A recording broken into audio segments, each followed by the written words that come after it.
My name is Megan Saunders, and I've been going to family church for coming up on 4 years, which seems crazy. I've been a Christian since basically when I was born. I was really involved in my church. I went to Sunday school every Sunday. I was involved in youth group, church potlucks galore, vacation Bible school in the summer. It was a huge part of our life. The crushes I had on boys were in my eighth grade confirmation class, and my best friends were there. And so I'll always be really grateful to my parents and my community for giving me that foundation of faith, because it was much needed in my household, because my childhood was a weird mix of super conservative and traditional, and also really chaotic. My mom was an alcoholic. She had suffered a lot of abuse as a child that never fully got dealt with, and it led to a lifelong battle with alcohol. I was almost 7 months pregnant with my second daughter, Adeline, when something happened that completely changed my life forever. It was Christmas 2018, and we had been home visiting my parents for the holiday. And my mom always had this really special relationship with my older daughter, Annabelle. And it was so special to watch. And she would glow when she would talk about her. And when we'd pull up to the house for a visit, I mean, she would meet us like in the driveway. She was so excited to be around her, and you could just see it on her face. And she doted on her every chance she got.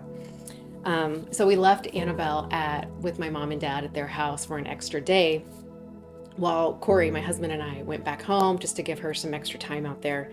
And they were going to bring her back to our house in Manhattan the next day. But the next day, on December 30th, 2018, when my parents were supposed to bring Annabelle home, early that morning, my mom had somehow gotten extremely intoxicated, and she told my dad she wasn't going to be able to go. So my dad brought Annabelle by himself. When he arrived at my house, he told me what had happened, and I was so angry with her. And I kind of made a decision that I wasn't going to speak with her for a while I figured out what I wanted her and I's relationship to look like. And also, being as pregnant as I was, I didn't need the stress. But it turned out that I would never be able to speak with her again, because while my dad was gone, my mom took her own life in in their bedroom of the house that I grew up in. She was very intoxicated, like I said, and I really feel like the enemy just grabbed a hold of her while she was at her most vulnerable. I became friends with a woman in the town I used to live in, and she went to what I would have called at the time a more modern church than my very conservative Lutheran church. And we became friends, and she invited me to a Christian women's conference that was in Salina. Then they prayed over each woman who was there, and they asked us to what specifically we wanted them to pray for us for. And I opened my mouth to say whatever the issue was that I had come up with at the time. But what came out instead was, I need to know my mom is in heaven. And it took me aback, because I had not meant to say that. And I didn't even know it was something I was struggling with. I knew that in that moment, something was different. And that whole conference, it was just the first time I had seen people, raising their hands in worship and just truly enjoying and relishing being in the presence of Jesus. And it was just, it changed me.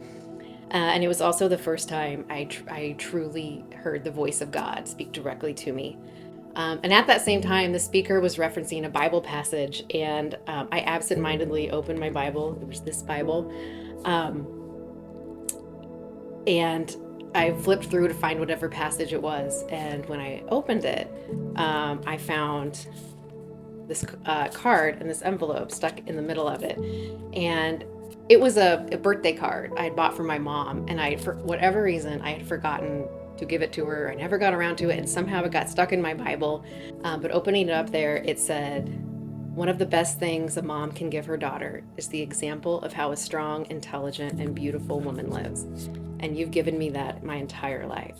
I'm so grateful for you, Mom. Happy birthday, with love." I felt unburdened and free of not just my pain, but my mom's pain that I'd been carrying with me for so long. And I hadn't even known that was something that was burdening me. Um, But I felt such peace and happiness knowing that she was at peace and that she was with God and that she wouldn't come back here even if she could. I still mourn her. I still miss her, of course, but I know that pain is for me and for me being here on earth and not for her anymore, and that truly changed me. A few years after that conference, we moved to Wellsville, and I knew I needed the kind of church family that I had witnessed at this conference and that my friend had introduced me to. And so, a quick Google search helped me find Family Church, and we never looked back. It's been one of the best decisions of our life to start coming here. I am now a proud hand raiser in worship, which I could never have imagined. I lead a small group, and I have connected with a group of women here who are just some of the best friends I've ever had in my life, and they support me in my faith and also every part of my life in ways that no one ever has before, and they've been such a blessing. And my husband, who used to only go to church reluctantly with me or to help corral our children, is now an equal partner with me in faith. And he is all about it. And he's all about family church. And he's there with me raising his hands. And that in itself is an absolute miracle I never, ever could have imagined. There's always going to be struggles, and there's hard days and ahead and that are happening now, but I'm so thankful for this journey because it's brought me here, not just to family church, but to this place specifically in my life and in my faith. And I can see now that all of these steps that were so hard at the time were so intentional, and that I was never alone in any of them. And I know now that God has a plan, and I can't wait to see what he does next.